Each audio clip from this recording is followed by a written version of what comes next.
Good afternoon, respected chairperson, teaching and non-teaching staff present over here. I thank the organizing committee for providing me such opportunity ताकि हम यहाँ paper present कर सकें. Myself Shivanand, I am a research scholar, Department of Psychology, Deen Dayal Upadhyay, Gorakhpur, Manipur. My topic is narcissistic personality parents as a correlate of relationship with their children.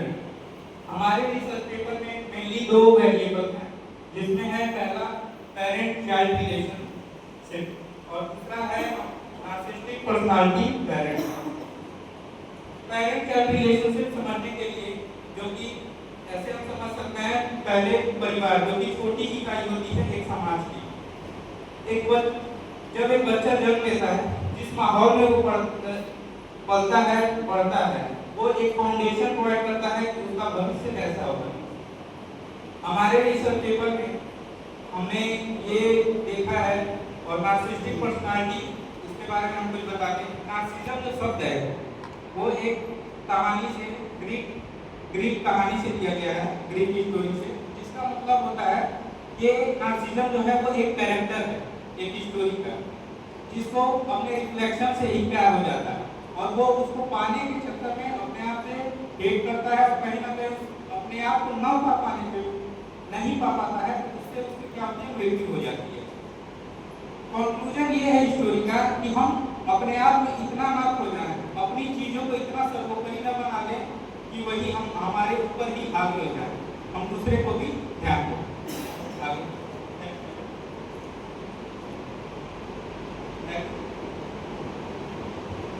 यहाँ पे हम चार तरह के parent child relationship जो है वो चार तरह के होते हैं. पहला है हमारा सेक्योर रिलेशनशिप, जिसमें हम देखते हैं कि पेरेंट और चाइल्ड में म्यूचुअल अंडरस्टैंडिंग होती है, म्यूचुअल ट्रस्ट होता है, केयर होता है, रिस्पेक्ट होता है. दूसरा है हमारा अवॉइडेंट रिलेशनशिप, जिसमें डिपेंडेंसी देखी जाती है, लेकिन उसमें कहीं ना कहीं कमी होती है हमारे रिस्पेक्ट में, ट्रस्ट में, इन चीजों में.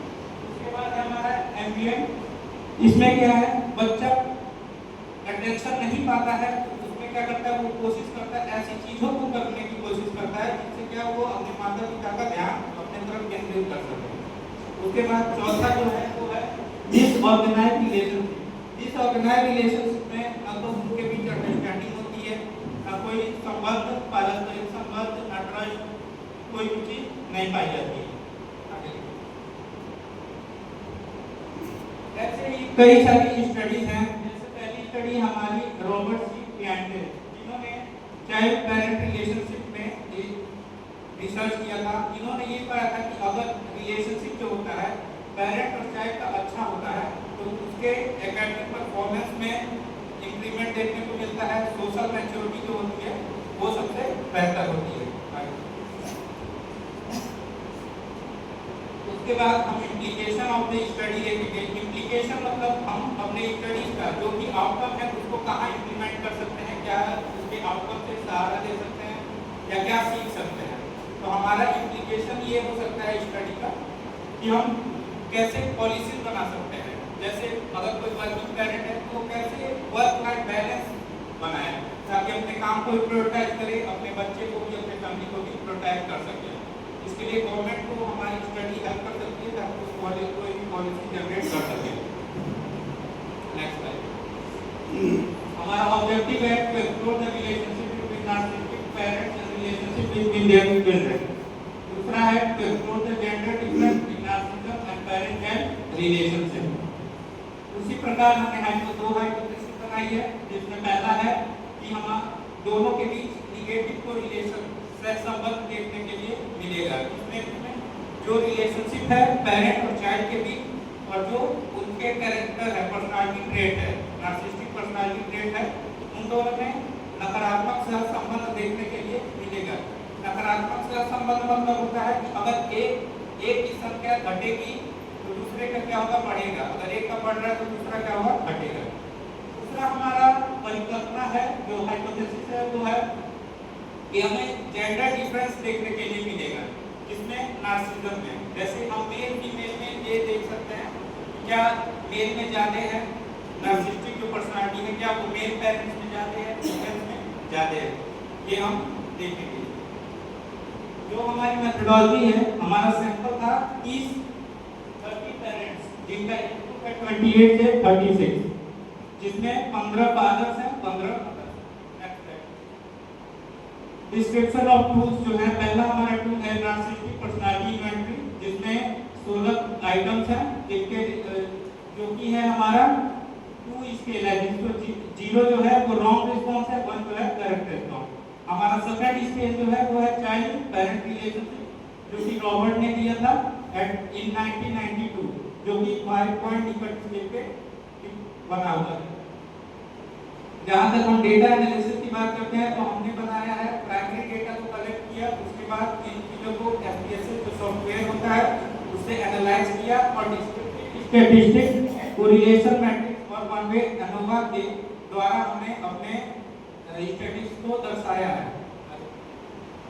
रिजल्ट्स के अनुसार हमने जो डेटा इकट्ठा किया था उसमें हमने देखा, ये पाया है कि हमारी जो पहली हाइपोथेसिस थी जो ये बताती है कि निगेटिव कोरिलेशन है वो प्रूव होती है। हमने इसमें निगेटिव कोरिलेशन पाया है कोरिलेशन मैट्रिक्स लगाने के बाद। दूसरी परिकल्पना थी कि सिग्निफिकेंट जेंडर डिफरेंस होगा, तो नार्सिसिस्टिक जो पर्सनालिटी था उसमें हमको जेंडर डिफरेंस नहीं मिला है, लेकिन जो दूसरा है हमारा पेरेंट चाइल्ड रिलेशनशिप, उसमें हमको निगेटिव जेंडर डिफरेंस देखने को मिला है। इसके पीछे हम कारण ये समझ सकते हैं कि क्यों नार्सिसिस्टिक में जेंडर डिफरेंस कम है या 9 के बराबर है। ये ऐसे समझ सकते हैं क्योंकि मॉडर्नाइजेशन में सभी हैं आज के दौर में, चाहे माता पिता माँ हो चाहे पिता हो, दोनों के पीछे क्या है अहम भूमिका होती है अपने आप को पहले सर्वोपरि रखने के लिए, अपने सेल्फ डेवलपमेंट, ताकि हम सबसे पहले अपना क्या करें पर्सनल डेवलपमेंट करें, उसके बाद अपने फैमिली सोसाइटी के बारे में सोचें। तो ये हमारा एक कारण हो सकता है, कॉज हो सकता है कि नार्सिसिस्टिक पर्सनालिटी में सिग्निफिकेंट जेंडर डिफरेंस क्यों नहीं मिला, ये हमारा कारण है। जो हमारा दूसरा है सिग्निफिकेंट जेंडर डिफरेंस मिला है हमारे पेरेंट चाइल्ड रिलेशनशिप में, इसका हम कारण बताना चाहेंगे। इसका कारण हम ये इस तरह समझा सकते हैं कि पेरेंट्स, जैसे हम बायोलॉजिकल फैक्टर देखते हैं, मदर और फादर दोनों की क्या है बायोलॉजिकल बनावट जो है अलग है, इमोशनल रेगुलेशन अलग है और सारे एस्पेक्ट अलग होते हैं। इन कारण से क्या है दोनों में अंतर पाया जाता है और सिग्निफिकेंट जेंडर डिफरेंस देखने के लिए मिला है। ये हमारी कुछ डिफरेंसेस है।